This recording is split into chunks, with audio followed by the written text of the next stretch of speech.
во Здружената коалиција за подобра Македонија предводена од ВМРО-ДПМН. 2005 година влеговме на локалните избори и во мај кога беше предизборната кампања 2006 година, значи пред да победиме на тие избори, прв кажав дека по победата дека ќе спроведеме лустрација, но после победата 2006 година Груевски не го прифати мојот концепт за лустрација, него го прифати концептот на Андов. Тогаш Андов беше исто така во коалиција со ВМРО-ДПМН. Во суштина напиша еден закон кој што во основа беше така концепиран од лустрацијата да излезе едно големо ништо и голем трик за манипулација со граѓаните, бидејќи сите категории најбитни на граѓани беа изземени од тој закон и им беше оставено да се лустрираат само доколку самите посакаат, а некој само да се лустрира е илузија. Значи тој концепт тврд што јас го залагав него прифати, а сега гледаме деновиве ВМРО-ДПМН предложи еден нов закон, тоа се слуша с моите идеи што му ги дадов на Груевски во тоа време. Значи смислата ми беше дека први како партија иницииравме лустрација. Значи покрај македонската енциклопедија втор момент лустрација. Трет момент е поднесовме кривична пријава до државното обвинителство ланската година за фалсификување на пописот во 2002 година со кој што албанците лажно се прикажани 17%. Значи тоа намерно го потенцирам, не се работи тоа на гола демагогија, него на наше политичко делување преку институциите на системот. И во таа кривична пријава со докази докажуваме дека пописот во 2002 година е фалсификуван. Тоа беше за потребите на рамковниот договор, за да албанците бидат над 20% за да ги уживаат тие права. И сега колку што дозволува времето, бидејќи таа кривична пријава да не ја раскажувам, само да кажем еден момент кој што е многу битен. Да кажеме од предпоследниот попис 2004 година до последниот 2002 година, значи за период од 8 години, населението во Македонија е зголемено за 85.000 жители. И сега од тие 85, внимавајте добро, 67.000 се албанци. 2.000 се само македонци и 15.000 останати, турци, власи, роми, сега што не се битни во контекст на тоа што сакам да го кажам. Значи за 8 години сега имаме неверојатно, годишно се раѓале по 8.500 албански деца, а само 250 македонски. Или во соодност едно дете на 34 албански, што е надвор од здравиот разум и од логиката и од природните закони. Значи еден класичен фалсификат на тој попис и значи ние аргументирано докажуваме дека се некаде околу 17% и таа кривична пријава за жал ден денеска лежи во фиоките на државното обвинителство, нити ја отфрлат, нити почнуваат да ја процесират, а има многу квалитетни докази. Значи тоа е трет момент што сакав да го кажам во аспект на нашето политичко делување. Четврт момент, аргументирано го преку еден мој серијал го докажавме срамниот прием на Македонија во Обединетите нации под референцата ФИРОМ. И петти момент што е многу битен, јуни месец ланската година поднесовме стратегија за одбрана на државното име во Собранието на Република Македонија, кој што за жал таа стратегија сега,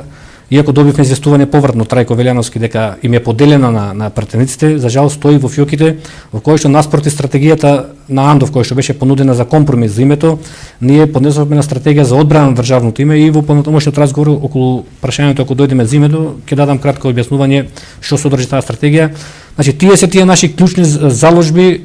од кои што тргнуваме, бидејќи како партија секој пат стоиме на одбраната на државните и националните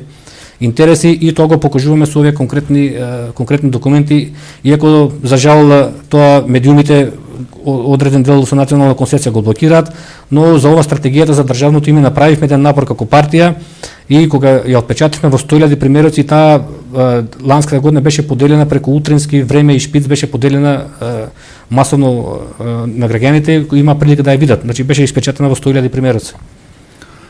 Лустрацијата, вие ќе забележите во неколку ваши интервјуа и пресконференции, настапи во медиумите, дека половината политички партии од оваа актуелна коалиција или 7 политички партии се буквално креација на тајните полициски структури. Да, јас тоа го пишував во една моја колумна и тука сега можам да кажам со голема жал и тоа да го потврдам дека денеска од лустрацијата многу повеќе се плашат во ВМРО-ДПМН отколку во СДСМ.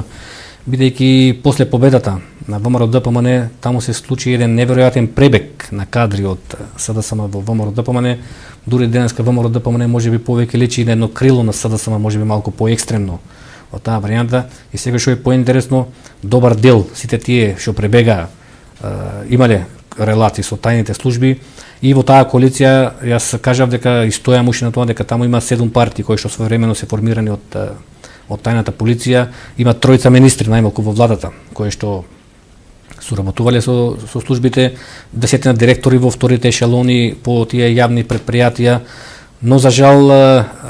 2007 година кога јас излегов на една пресконференција кога го обелодени досието на Срđan Керим за соработка со тајната полиција, тогаш 2008 година Андов кога го напиша тој закон за лустрација, брзо потезно вметна казнена одредба и предвиде можност кој ќе обелодени досие во јавноста надвор од комисијата за лустрација, предвиде 3 години затворска казна. И од тие причини сега јас жалам што не можеме и конкретно да кажеме некои така имиња, а инаку денеска во ВМРО-ДПМН стварно што не личи со идеологијата на партијата, таму можам да кажам дека врие од кодоши на службата за државна безбедност. Така. И затоа ќе нема лустрација во Македонија. Тоа е една игра и сега во предизборна кампања можеби ќе излезат селектирано и дозирано некои досиеа со цел да се оцрни политичкиот противник, али јас стојам на мислам дека вистинска лустрација во Македонија ќе нема, бидејќи не ја сакаат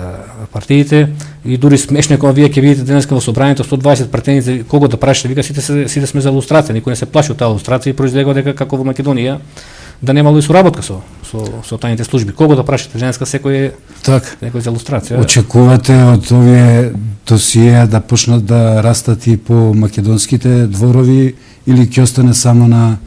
резервирано да растат во албанските дворови? Па јас сега како ќе се загреба таа предизборна кампања, претпоставувам дека ќе излезат некои селектирани така досија, али сето тоа ќе биде во таа функција на таа политичка битка на македонската сцена. За жал таа лустрација како што е поставена во законот нема да се спроведе, иако сега се направи едни радикални промени во предлог законот што беше усвоен денови во собранието, се промени периодот на важење кој што ќе важи од 44 година таму, па се прошири опсегот на лицата кои што ќе бидат лустрирани, но за жал како што кажав во Македонија ќе нема таа лустрација и понатаму универзитетски професори кодоши ќе ја едуцираат нашата младина, академици и писатели кодоши ќе не пишуваат фалсификувана историја, новинари кодоши ќе не го креираат јавното мислење, лидери на партии, соработници на тајните служби ќе не бидат политички чинители, тие олигарси десетина кои што направија економско злосторство врз македонскиот народ со таа приватизација 1991 година, кога што го ограбија македонскиот народ и се го поделија тоа богатство кое што 50 години назад го ствараа сите работни луѓе во социјализмот, и сите тие десетина луѓе беа до еден сите соработници на тајните полиции и така го истекнаа тој имот и за жал сето тоа ќе остане нечепнато, ќе остане архивирано, бидејќи така се поставени основите во системот. Јас се залагав на таа комисија за лустрација да и се дадат така наречени истражни овластувања за да може директно да влегува во подрумите на тајната полиција и да ги листа тие досија, и дури предлагав не да се состав на таа комисија да биде под маската на експерти и стручњаци, иако сите знаеме дека тие се по партиска линија предложени таму, него јас директно предлагав во таа комисија паритетно да бидат тоа партиски луѓе од политичките партии, од СДС, од ВМРО, од ДУИ, од ДПА, еден паритетен таков состав, и тие директно да им се дадат овластување да влезат во подрумите на полиција и нема да ги лажат очите и да гледаат на лице место дали некој бил или не бил соработник. Но за жал законските решенија се такви што таа комисија има една поштарска, писарска улога, таа само се обраќа до првиот човек на тајната полиција и го прашува: ај кажете ми сега овој дали бил соработник или не, и од тајната полиција повратно ќе пишат овој е да, а се не знаеме дека кој е прв човек на тајната полиција и може да претпоставуваме како во кој правец би се одвивала таа лустрација. Значи не е искрена намерата, со еден збор кажано дека. Како е возможно да снемува досиеа токму тие полициски подруми? Еве случајот со господинот Синадиновски, ако не следи, верувам вечерва, се надам дека ќе се јави. Тој тврди дека неговото досие е исчезнат. Видете се, во службата имаше два вида досиеа, оперативни и досиеа кои што се чуваа во историскиот архив. Тие се од историскиот архив, после се